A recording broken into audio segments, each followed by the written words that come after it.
Hello, BookTube. We're down in puppy territory again. We're going to continue on with this tour of the basement Penguin Classics, the Penguin Classic mass markets that I shunted down to the bottom shelf in order to make room for the bigger paperbacks that I tend to like. So we're just going to move on. We still have quite a few to go. So let's see what the first one is here. Okay, this is going to be true with a lot of these where I just don't know if I don't recall off the top of my head if I have a trade paperback of this, but this is A History of the Franks in translation by Gregory of Tours, translated by Lewis Thorpe. This is, on the surface, medieval ecclesiastical history, but Gregory of Tours would not have been writing something like this had he been born in the 19th century or the 20th century. He wouldn't. This was something that he could write. This was a subject that he knew about, and it led up to his own long period of time as the spiritual leader of Tours. But had he lived in a different time, you can tell from the way he writes this that had he lived in a different time, he would have written something else, probably fiction. You look at something like this, A History of the Franks by Gregory of Tours from A.D. 594, and you think there's no way this could possibly be interesting. But it is. It is, even in translation. And what's now? Oh, well, okay, there's another one. There's Gregory of Monmouth. This is the History of the Kings of Britain, where he liberally mixes history and mythology to create this weird story about men and supermen in Britain. Just, again, on the surface, and especially in the drab the drab Penguin packaging, it looks kind of dull, but oh my, it's not.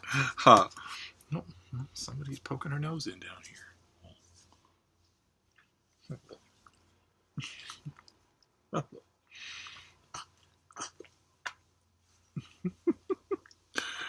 We've had, for what counts for the two of us as a fairly lazy day.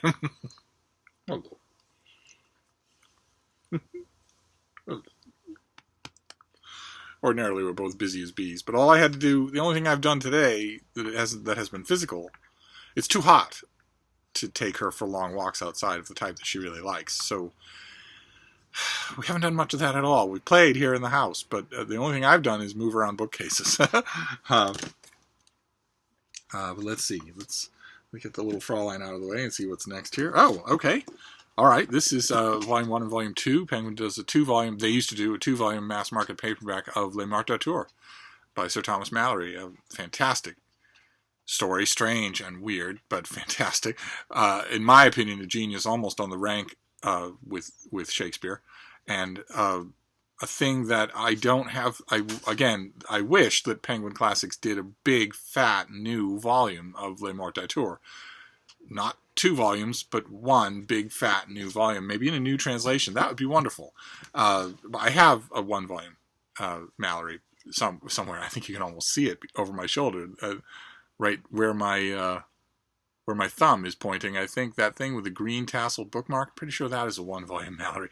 But I'd love to have a new annotated Penguin, and Malory is the font of so much that it'd be well warranted to do. Let's see what we... Oh! Okay, great. All right. This next one is 3 volumes. Not 2, but 3. This is... Oh, okay. No, it's not. It's not. All right. Well, it's a bit of a mess down here, but that's to be expected. So, first we have a badly waterlogged copy of Mark Musa's translation of Dante's Inferno. This thing has seen better days. I don't have any other volumes, I don't think, of Mark Musa. I just... have this one down here, and I don't really know why. And then the Hell and Heaven volumes of Dorothy Sayers' translation of Dante. The mystery author Dorothy Sayers did a translated Dante. I think does a really good job. These volumes also have seen better days. But they were well loved in their time. All these books were. So, and what have we got? Oh, okay, all right. This is the Ryu translation of Homer's Iliad in a mass market paperback from God knows how long ago. No idea how long I've had this thing. This is my bookmark. think we can all agree on that, can we not? Right. So if the mass market Iliad is down here, then somewhere there's mass market Odyssey that's down here as well. Let's see. Oh, all right, good. This is Michael Psellus. This is his sort of his version of Suetonius' Lives of the Caesars, where he does brief, very picturesque biographies of Byzantine rulers, and these are people who held sway over thousands and thousands of lives, but they're not known at all anymore. So reading this, I wonder when I got this volume. This won't even tell me, I'm sure. No. Oh, all right. But I got it at Pickwick Bookshop, which probably doesn't exist anymore. Okay. All right. Oh, and then, okay, this is the Dorothy Sayers middle version of Dante. This is the Purgatorio. So I'll put those together when I'm...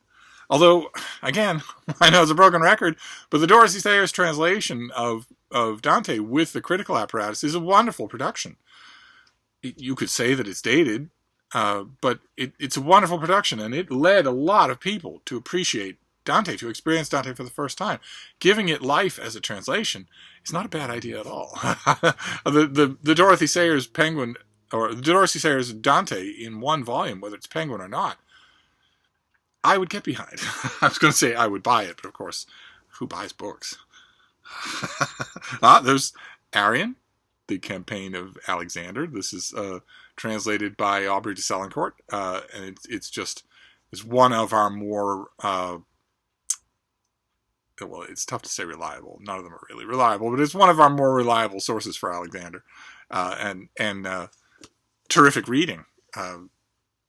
So I don't think I have it in any other format. I think this is the only version of Arrian that I have. The Ecologues of Virgil in a cute little paperback, translated by Guy Lee. This may very well be as you can see from what it looks like, this may very well be a Penguin Classic that I've never read.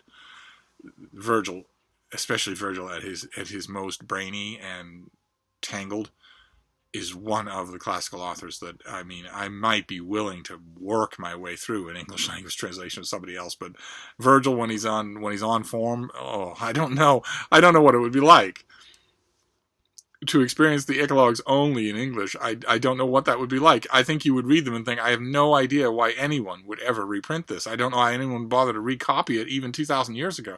I think you would miss certainly every English language version of Virgil that I've ever read of his of this kind of thematic poetry. Doesn't convey anything, basically nothing, of why you would read this guy. So I have the Penguin Classic because I love it, but I love Penguin Classics, but I don't think I would ever read this one. It might be nice to have a big critical Penguin Classic volume of Virgil that isn't the Aeneid. That might be nice. That might be wonderful. Okay, we have Anthony Burley's translation of the Lives of the Later Caesars, which was a late conglomeration of, again, Suetonius-style brief biographical overviews with lots and lots of colorful anecdotes, lots of stuff that obviously isn't true. Starting with Hadrian, although this volume, if I remember correctly, uses the form to reconstitute a life for Trajan. I think the book itself starts with Hadrian, but yes, this book reconstitutes the lives of Trajan and also Nerva, the editor right before him. So you get everything after a certain period, everything after Suetonius. Then what's next? Oh. Okay, this all right. This is not a Penguin. This is not a classic of ancient Greece and Rome at all. This is Resurrection by Leo Tolstoy, one of his murkier novels. A novel that I find it. I've hardly ever met anybody, even Tolstoy fans, that consider this. They really love it, and I've never met anybody who considers it their favorite Tolstoy. This is translated by Rosemary Edmonds. This is wow. I wonder when the last time is that I even read this. I mean, that I even read Resurrection in any version. Wow. Okay, well, I don't know what it's doing with all these Greeks and Romans, but let's move on. What is okay, the Robert Fagles translation of the Oresteia. fantastic, fantastic translation and great notes, a fantastic introduction. Probably my favorite English version of this, although there's a new Oresteia coming out, I think next month, or maybe the month after that, maybe the autumn. There's a new version of the Oresteia coming out that the in advance word that I have, I'll try and if I remember, I'll try and leave an annotation of what it is so you can at least know that it's there. But the advanced word that I have is that it tries to anyway, blow the dust of convention off Aeschylus and make the Oresteia new. I don't know if that will be true. Ordinarily, that endeavor, when translators try it, grotesquely backfires. but we shall see. Those of you who have never read the Oresteia, I don't know what to tell you. It is one of the only works of the ancient world that has the same power and reach and heft as Homer. In my opinion, I mean, we talk about the Greek tragedians. Right, we split Aristophanes off from the others because he's comedy, and we talk about the Greek tragedians, and we talk about three because we only have really three. There were lots and lots of others. There were people who won prizes, the annual prize for best play, against the competition of all three of these people. So imagine how good those plays are, and we don't have them. Barely anything. Lines here and there, sometimes only a list of titles. How tantalizing is that?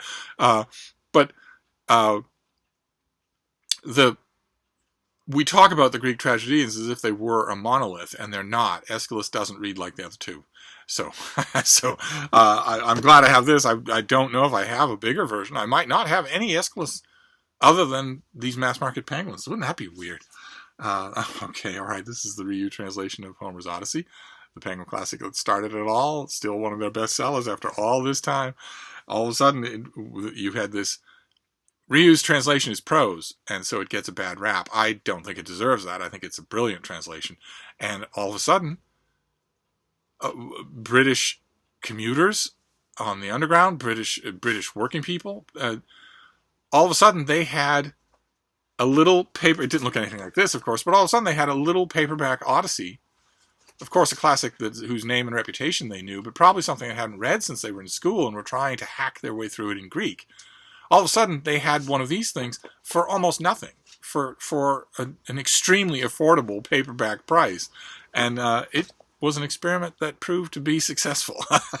It turned out that those people, the much larger British audience, would happily read classics and not just trash from the lending library if those classics were attractively packaged in a durable little paperback for a cheap amount of money. Turned out that was absolutely true. That was a gamble that paid off. Okay. This is the Ian Scott Kilvert translation of part of Plutarch's Lives. This is the Makers of Rome, which is... it doesn't list them. Who have we got here? And who are the makers of Rome? Coriolanus, Fabius Maximus, Marcellus, Cato the Elder, Tiberius Gracchus, Gaius Gracchus, the brothers Gracchi, Sertorius, Brutus, and Mark Antony. These are those lives. I dote on these volumes. Ian Scott Kilvert does a great job translating Plutarch. I have one major complaint, and you knew I was going to have a complaint. I have a major complaint, and it's not just with Penguin. It's with Oxford as well. I don't know why we treat Plutarch this way. I don't know why there isn't a big, fat Plutarch's Lives in all of these modern translations. Why do you have to go all the way back to Dryden to have a one-volume translation of Plutarch's Lives? We don't, as I've written in print, we don't treat other classics that way. I don't know why you're getting Makers of Rome or the End of the Roman Republic or the Beginners of Greece or whatever. I don't know why we split Plutarch up like that. He's fantastic, even in the lives of people whose renown has faded completely. So, anyway, Betty Radis's translation of the Comedies of Terence. Terence is a big favorite of mine, but she doesn't have a comic's ear. So this is a very lively, very accessible translation, but it's possible to read these translations of his comedies without laughing. And it is not possible to sit through an evening of Terence without laughing. And what you need, again, like I mentioned last time, what you need is not so much somebody who has complete skill with Latin, but somebody who has complete skill with English and maybe has a stand-up comedian job on the side. Somebody who understands how to make people laugh, who can look at this material and see that. So the critical apparatus, the introduction, and also the lively faithfulness of the translation, yes, absolutely. But in terms of reading this version of Terence and saying, okay, well, I understand why Romans thought he was so funny. No, that you won't get that at all in this. Not to pick on Betty Radis, you won't get it in any English translation. So, what is this? This is N.K. Sandar's translation of the Poems of Heaven and Hell from ancient Mesopotamia. So this will have all sorts of stuff. I don't think it has Gilgamesh. No, it has everything else. It basically has everything else except Gilgamesh. So Utnapishtim and all that sort of stuff. All the great old myths, the oldest that we have written down. Let's forge on here. This is the Politics of Aristotle, translated by A. Sinclair and revised by Trevor Saunders. And that what the old Penguin Classics did when they would say that this has been revised and represented to an audience by so-and-so, adapted from so-and-so's translation. What that meant was that the second person leaned heavily on the first translation, but essentially gutted it and worked it over. So you have to include both names, but it's a weird hybrid animal. I don't recall being very impressed by the results in this case, but let's see. Let's move on here. Okay, this is by C.P. Jones. This is Philostratus' Life of Apollonius. Apollonius of Tyana was I wonder if we have here. Yeah, he's said to have been born in the early years of the Christian era. And according to Philostratus, he raised the dead, healed the sick, and ascended bodily into heaven. And that might sound familiar to you. This is utterly fascinating, an utterly fascinating ancient text that needs a second life. It really does. It needs. This translation is probably 60 years old.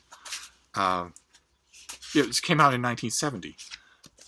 A nice big fat volume of this with a nice big introduction and notes would be very nice, and much needed, because it's fascinating. I mean, the Apollonius in this book is Jesus.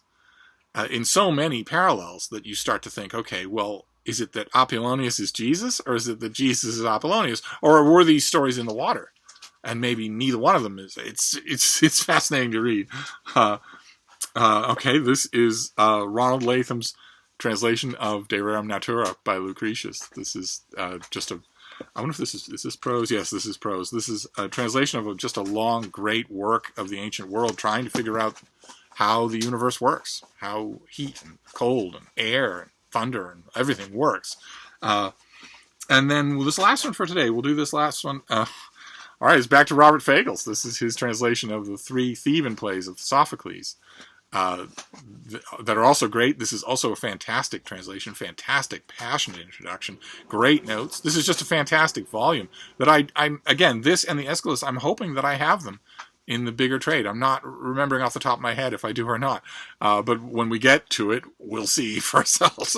So that is it. That is our next trip through the Penguin basement. We still have lots to do. So get used to these. And I'll wrap this up for now. But I'll see you soon. Thank you, BookTube.